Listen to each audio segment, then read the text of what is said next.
In this video we are going to take chapter 8 from volume 2, and the name of the chapter is Accounting for Share Capital. This video will be dealing with the introduction of the chapter. From the topic accounting for share capital, that means when the shares are issued by the companies, certain journal entries are passed, or how the transaction are going to be recorded in the books of accounts. We will be dealing with that. So first of all, we will discuss what does a company mean.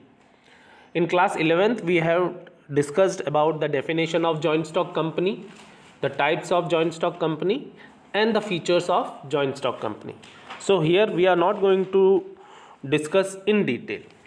So one of the definitions given in the book is that a company is a person, artificial, invisible, intangible, and existing only in the eyes of law. Being a mere creation of law, it possesses only those properties which the charter of the creation confers upon it, either expressly or as incidental to its very existence. That means whatever powers the Companies Act is given, or its main documents, memorandum of association and article of association is mentioned, that powers only the company have. The first thing, company is created under the Companies Act 2013. Company is created by law, so it's a artificial person, or we can say it is an association of person created under the Companies Act 2013. The company's capital is contributed by many people. Okay, so instead of opening the account for each person, they all are shown under a common account, okay, which is known as share capital account. So here the paragraph says that company's capital is contributed by a large number of persons called shareholders, who are the real owners of the company. Okay, and company usually raises its capital in the form of share capital, okay, owners capital, equity capital, and debentures, debt capital. Okay, now features of the company, we are discussing small points only. The points, first one is body corporate. Okay, since the company comes into existence under the company's law, it has a separate existence. Okay, it is registered under the company's law except in cases of banking and insurance company. Okay, so it's a body corporate, that means artificial person which comes into existence under the law. In the eyes of the law, it is a person. Separate legal entity, the owners, that means the shareholders and the company, are not considered same in the eyes of the law. They both have separate entity. As soon as certificate of incorporation is issued to the company, it becomes a separate person. It comes into existence. We can say it is the birth certificate of the company, certificate of incorporation. Limited liability. Now there are companies which have unlimited liabilities. Okay, but generally most of the companies are having limited liability. They are registered with limited liability to the owners. Okay, so companies are limited by shares or limited by guarantee, and some are unlimited companies. So one of the features of company is that it has limited liability. Then perpetual succession, since it is having a separate legal entity separate from its owners, shareholders, members, so its existence is not affected by the death of the members, shareholders, or selling of their shares and all. Okay, it will continue for a very long period of time until and unless a proper legal procedure is started for the winding up of the company.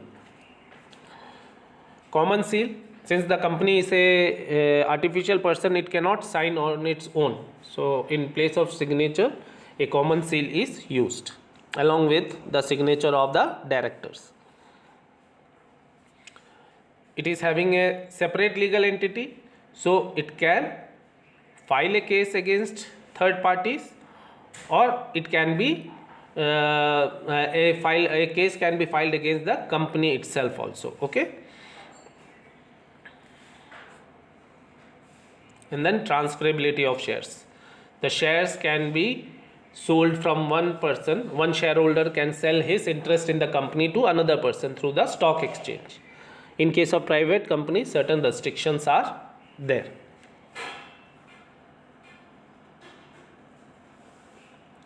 Then kind of companies. Now the companies can be classified on the basis of the liability of the members, as just now we discussed in the features, limited liability, okay, and on the basis of the number of members.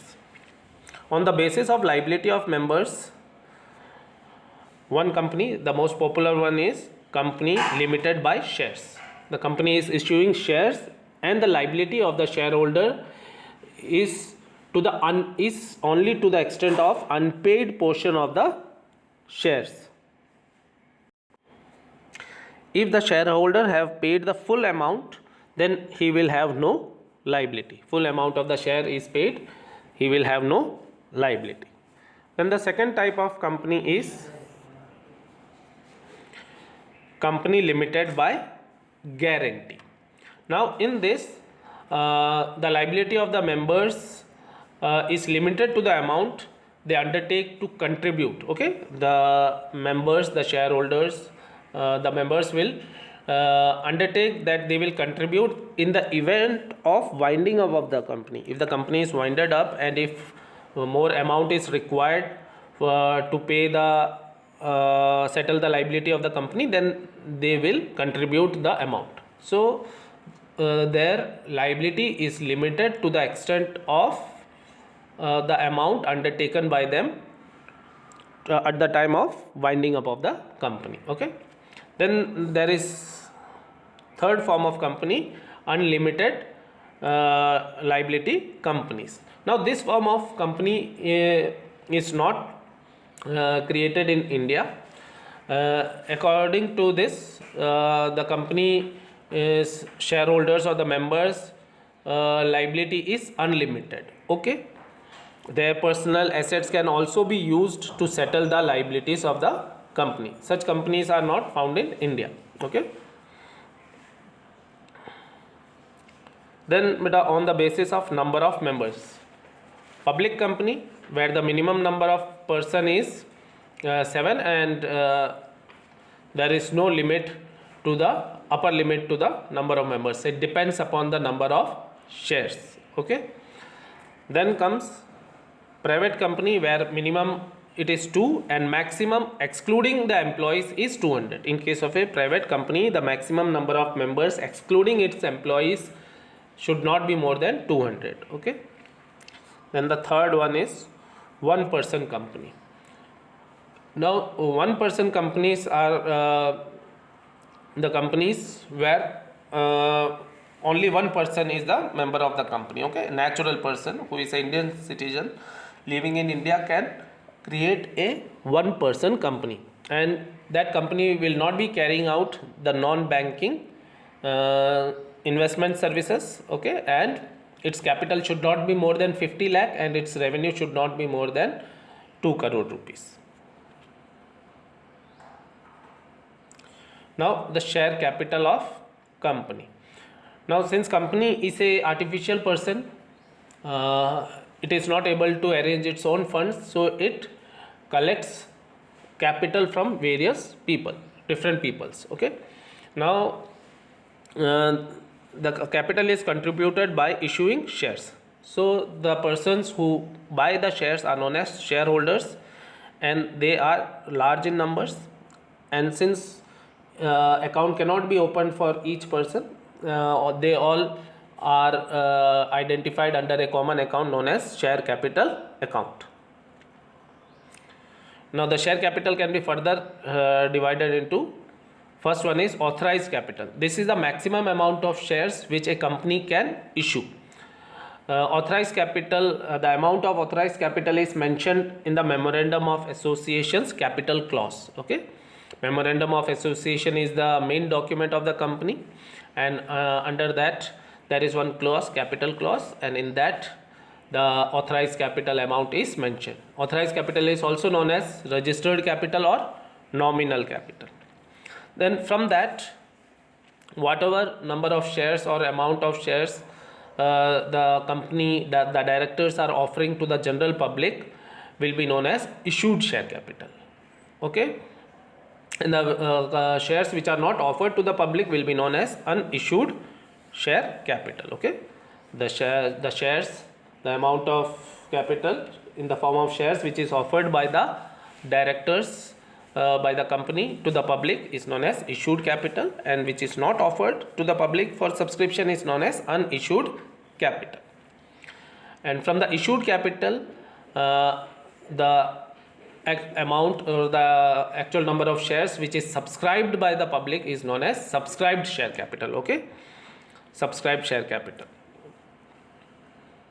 We will be discussing these each points. Okay, authorized capital is the amount of share capital which the company is authorized to issue through its this amount is mentioned in memorandum of association. It is also called nominal or registered capital. Issued capital is that portion of authorized capital which is offered to the public for subscription. Okay, and the portion of shares which are not offered to the public will be known as unissued share capital. Subscribed capital is that part of issued capital which is taken by the public, subscribed by the public. Then comes called up capital. Now the shares, the value of shares, face value of the shares is called in installments. Okay, so the directors say out of 10 rupees the directors have called only have demanded only 7 rupees, then that 7 rupees into number of shares will be known as called up capital, and the remaining 3 rupees will be known as uncalled capital. Okay, it will be called from the collected from the shareholders when the amount is required. Then paid up capital, it is that portion of the called up capital which is paid by the shareholders, or the company have received it from the shareholders. Uncalled capital we have already discussed, it is that portion of the subscribed capital which has not yet been called. Okay, then reserve capital, it is that portion of the uncalled capital which the directors or the company's board of directors will call only at the time of winding up of the company. That portion of uncalled capital which will be called at the time of winding up of the company. Okay, last line, see, it is available only for the creditors on winding up of the company. Okay, there is a difference between capital reserve and reserve capital. Okay, capital reserve is part of reserves and surplus, whereas reserve capital is part of the uncalled capital. Okay, now as per the Companies Act there are two types of shares. We have already discussed in class 11th and studied it in detail. We are not going into detailed discussion. Okay, but a revision of that. So the two types of shares are preference shares and equity shares.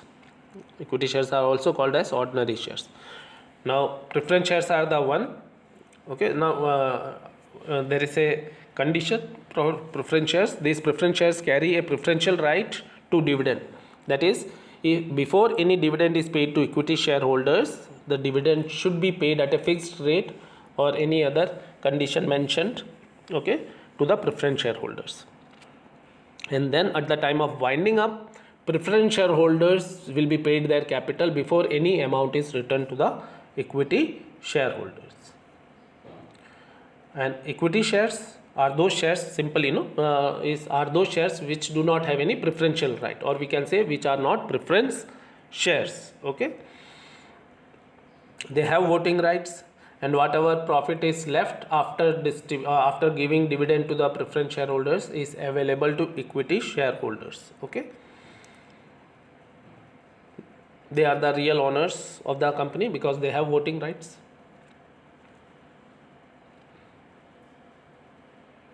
Now in the next video we will be discussing about the issue of shares. That means all the accounting treatment, journal entries relating to issue of shares.